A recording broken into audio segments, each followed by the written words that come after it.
Yo, what's going on, guys? Today we're going to be talking about Demon Lord Clayman.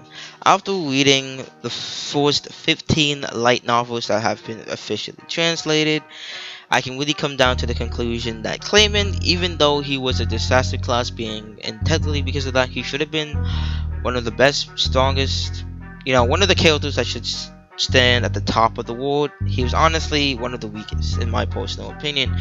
Before you disagree, sit back, relax, like and subscribe, and let's get into it. So first off, like I said before, Clayman was a disaster class being. Realistically, they should have put him atop of the scale. Probably maybe top 100 characters in the Force instantly because he's a disaster class. But like Frey puts it, even if someone reaches the disaster class, there's still a ranking system, there's still a hickory.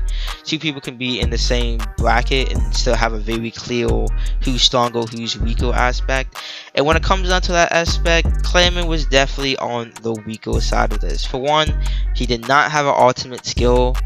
He had an ultimate technique, but let's be honest, it wasn't nothing compared to Wimu's ultimate skill, like I said before. And honestly, if I had to count, there's about 20 plus characters, maybe around 30 plus characters that have an ultimate skill. So for one, he's not beating any of those characters. He's not beating any of the true dragons or any of the top tier characters that has hit that catastrophe level, obviously because he's disaster class. And only thing he really had going for him were the techniques that ex-Demon Lord Kazlan gave him, which was basically just techniques that have some sort of manipulation over others. And honestly, characters like Shuna, which 100% is weaker than him. Shuna was considered to be minus A rank in terms of magicals and A plus rank in terms of actual skill. And even she was able to break his course. Rimuru, who just awakened to a Demon Lord, which sure you can say he's pretty strong at that point. Main point, he was still also able to easily break one of his courses. Also, characters like Shion, for example, that have resistance or just complete notification to characters that have some sort of manipulation. You take that away, so you really take away his manipulation techniques. He really has nothing going for him besides like his basic power. And honestly, he has pretty high intelligence. That's another thing that's going for him. But compared to most other characters, he's clearly not that smart, knowing that, once again, his powers is manipulation. Yet, spoiler alert for the people that have not read this far, but he did get manipulated by the Eastern Empire, and we find out he's been manipulated by the Eastern Empire since the very beginning of the series. So clearly his manipulation techniques weren't that strong if he was being manipulated the entire time without noticing. So honestly, he's not that strong. And if we're talking about just simple scaling in terms of the 10 great demon lords, I would 100% say he's at the bottom of this tier list, at the bottom for sure. Characters like Gi Crimson, Aleem, Dragio, Wemleys, in the prime, they should all be catastrophe level, realistically, so he's not scaling to any of those characters. It's stated that Hinata is stronger than Clayman. Luminous scales above Hinata, so he's not touching Luminous.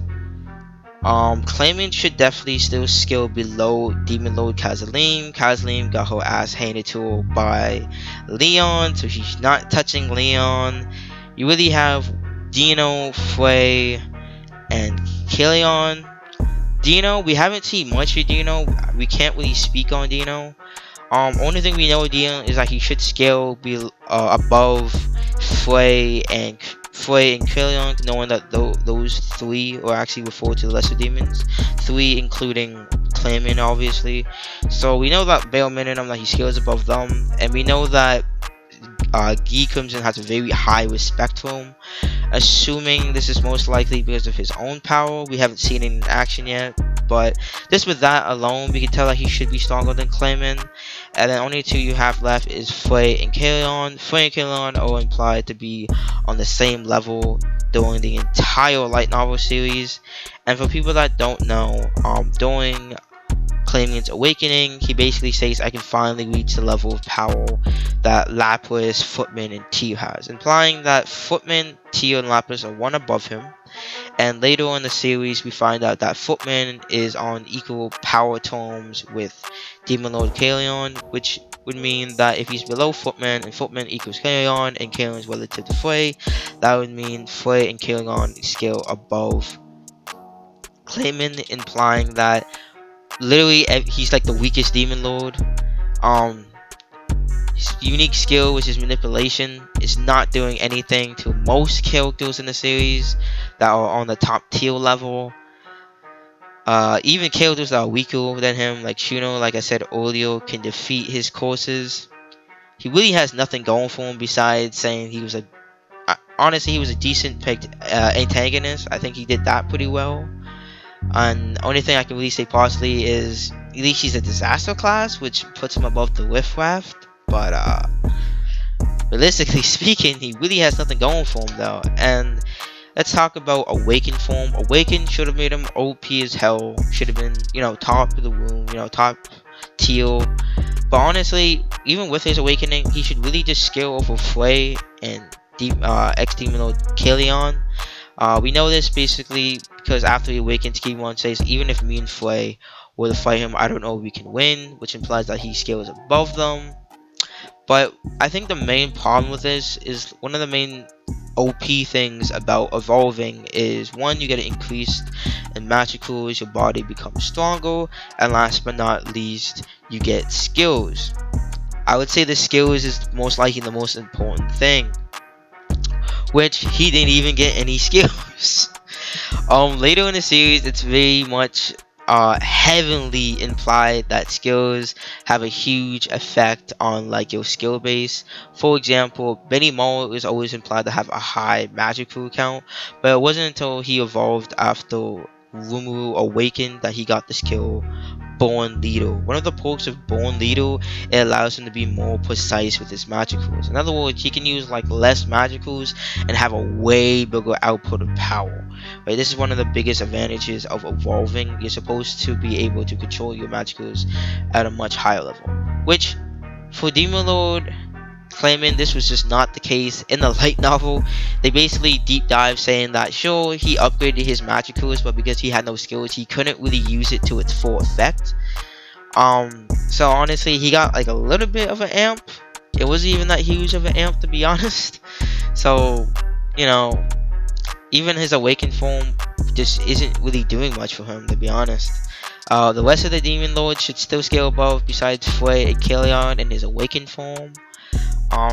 Like I said earlier, again, when there's new characters that get introduced into the series and they eventually hit that disaster class, the first person I always get compared to is a pre-awakened Clayman.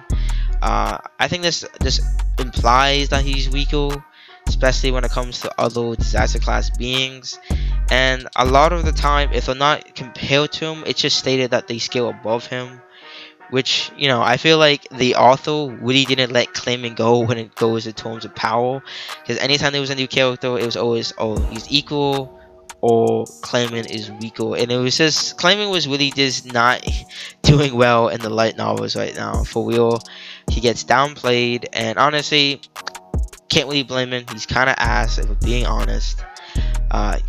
He's just not that strong. His abilities of manipulation are just not that strong either.